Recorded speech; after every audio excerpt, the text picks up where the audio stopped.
तो रावण वो शंकर भगवान ने माता पार्वती से कहा कि हमने आपसे पहले ही मना किया था कि हमारे भाग में ये झोपड़ी है, ये डमरू है, ये त्रिशूल है और ये सर्प है, शेषनाग है हमारे भाग में। तुम लक्ष्मी की बराबरी मत करो कि लक्ष्मी हीरे जवाहरातों के महलों में रह रही है अपने पति भगवान विष्णु हरि के साथ, मैं उससे भी सुंदर महलों में रहना चाहती हूं। तो उनके भाग में यही लिखा है पिताश्री ने, आप उनकी बराबरी मत करो। हमारे भाग में झोपड़ी, ये त्रिशूल, ये डमरू, शेषनाग, और आपने जिद की, हमने स्वर्ण महल बनवाया, वो दशहरा में उन्होंने मांग लिया। माता पार्वती को गुस्सा आ गया। माता पार्वती ने गुस्से में श्राप दे दिया कि हे रावण, मैं तुझे श्राप देती हूं कि जा, एक दिन ये तेरा स्वर्ण महल भी जलकर राख हो जाएगा और तेरा पूरा कुल भी जलकर राख हो जाएगा, विनाश हो जाएगा तेरा। तो जो उसका विनाश हुआ माता पार्वती का श्राप था। तो बात कहां चल रही थी कि उड़ गए वेद पुराण। विशर्मा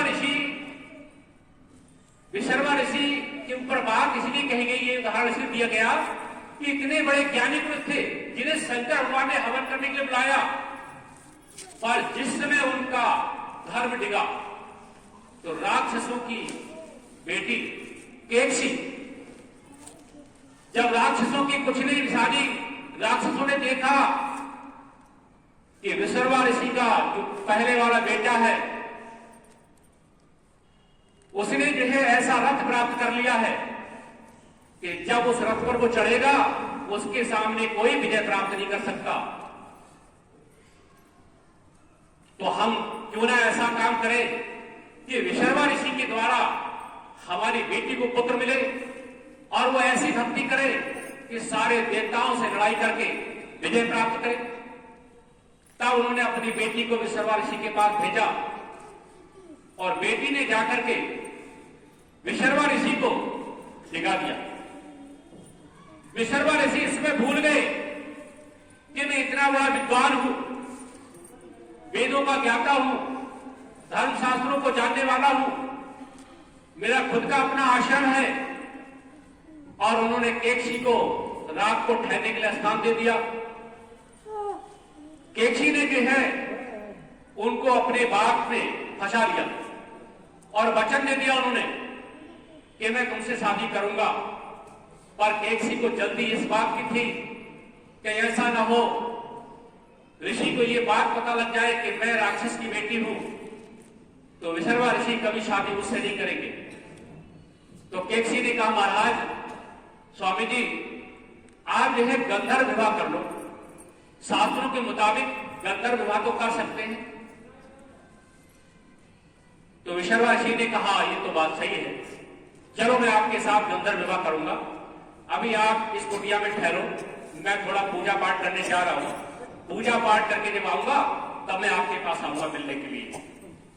विशर्मा ऋषि चले गए जहां पर वो हवन कुंड था उनका, वहां बैठे थे, उनके शिष्य भी बैठे थे। जब वो मंत्र पढ़ रहे थे, ये बात नहीं चल रही है, स्वामी जी महाराज की बात है कि जो है लगा काल का ठकोरा उड़ गए वेद पुराण, कि जिस समय विशर्मा ऋषि जो है अपने आसन पर बैठ करके मंत्र पढ़ रहे थे वेदों के, तो मंत्र पढ़ने में गिड़बड़ा रहे थे। चेला उनका चेहरा देख रहे थे कि आज जो है ऋषि महाराज कैसे वचन बोल रहे हैं, आज ऋषि महाराज बार बार क्यों भूल रहे हैं। कभी नहीं भूलते थे मंत्रों को, आज बार बार मंत्रों को भूल रहे हैं, क्योंकि सामने जो है केकसी का चेहरा आ रहा था, बार बार जो है केकसी का चेहरा सामने आ रहा था, तो मंत्र भूल रहे थे।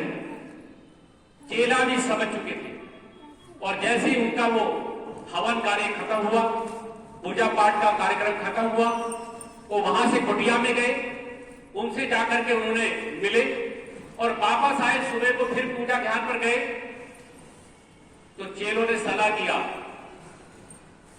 कि हम लोग अब यहां से चलें, अभी आश्रम हमारे लायक नहीं रहा, हमारे गुरु जी है अब गलत रास्ते पर चल दिए। चेला वहां से चल दिए विश्रवा ऋषि ने रोकने का प्रयास किया तो उन्होंने कहा गुरुदेव हमें क्षमा कर दो, अब हम यहां एक पल भी नहीं ठहरेंगे, एक पल भी यहां नहीं रुकेंगे। विश्रवा ऋषि कुछ बोल नहीं सके क्योंकि अंदर कमी थी, अंदर गलती हो गई थी। तो इसलिए महापुरुष कहते हैं कि लगा झकोरा काल का उड़ गए वेद पुराण। हम कितने भी वेद शास्त्रों को पढ़ लें, वेद पुराण पढ़ पढ़ था के सिजदा कर दिया घिसरे मत्थे, नारव तीरथ नारव मक्के, जिन पाया तिन दिल विचार। ये महापुरुषों ने बड़े सुंदर ढंग से कहा। कई बार हम पोथियों को अपने बैग में रख लेते हैं। मैं इस समय यूट्यूब चैनल के माध्यम से बोल रहा हूं, सभी विद्वान सुन रहे होंगे, इस बात को सुनेंगे कि जो है धर्म शास्त्रों की किताबों को लेकर के अपने बैग में रख लेते, खूब उनको रटते, खूब उनको पढ़ते, लंबा टीका, लंबे बाल, कपड़े लगा करके विद्वान अपने आप को कहलाते। पर महापुरुष कहते जब काल का झकोरा लगता है तो बड़े बड़े ऋषि मुनि भी वेद पुराणों को भूल जाते हैं और जो है फिर उल्टे मार्ग पर चले जाते हैं। इसलिए जो है स्वामी जी महाराज कहते हैं कि परमात्मा की भक्ति करने के लिए गोस्वामी तुलसीदास जी ने कैसे राम का दर्शन किया। उन्होंने एक बार राम भूत को सिद्धि किया और भूत जब आया प्रकट हुआ और बोला कि तुलसीदास जी बताओ मुझसे क्या काम करवाना चाहते हो, क्या काम लेना चाहते हो। तो तुलसीदास जी ने कहा कि मुझे प्रभु श्री राम के दर्शन करना है, मुझे प्रभु श्री राम के दर्शन करा दो। तो भूत ने कहा, माता बहनों सभी भाई बहन यहां पर समझने की बात है कि भूत ने क्या कहा। भूत ने कहा गोस्वामी तुलसीदास जी से कि अगर मुझे भगवान राम के दर्शन खुद हो जाते तो मैं इस प्रेत योनि में नहीं होता, मुझे मोक्ष की प्राप्ति हो जाती। जब मैंने खुद ही भगवान राम को नहीं देखा तो मैं आपको भगवान राम के दर्शन कैसे करा सकता हूं। तो गोस्वामी तुलसीदास जी ने कहा, मैंने इतने समय तक तेरी पूजा पाठ करके तुझे सिद्ध किया है, कुछ भी कर, कैसे भी कर, मुझे भगवान राम के दर्शन कराना है तुझे, तूने वचन दिया है। तो भूत हाथ जोड़ने लगा, कहने लगा, हे प्रभु भक्त मुझे क्षमा करो, पर मैं आपको एक रास्ता बता सकता हूं, अगर उस रास्ते पर आप चले गए तो जरूर आपको भगवान राम के दर्शन हो जाएंगे। तुलसीदास जी ने कहा, भाई बताओ वो कौन सा रास्ता है। तो भूत ने कहा कि भगवान राम का दर्शन करने के लिए,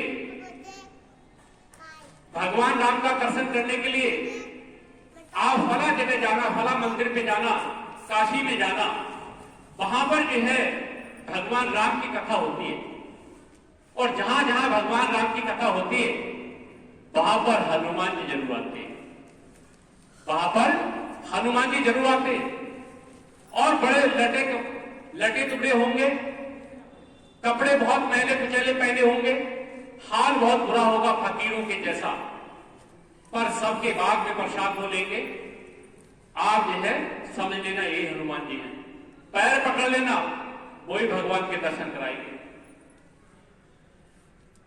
तुलसीदास जी ने वही काम किया, काशी गए जहां भगवान राम की कथा चल रही थी, कथा का समापन हुआ, प्रसाद बटा, सब लोग प्रसाद लेकर के चले गए।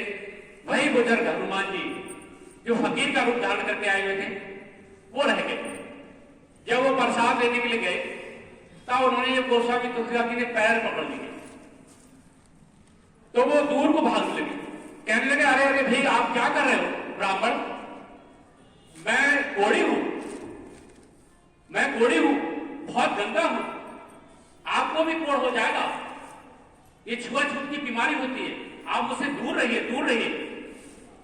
तुलसीदास जी ने कहा, प्रभु मैंने आपको अब पहचान लिया है, आपको कोढ़ हो, मैले हो, कुचैले हो, मेरे लिए वही हो जो मैं समझ रहा हूं।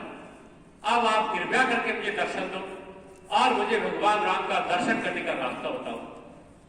तब हनुमान जी ने अपना रूप दिखाया और कहा, सुनो तुलसीदास जी, भगवान राम जी है आपके पास चलकर के चित्रकूट में खुद आएंगे और आपको दर्शन देंगे।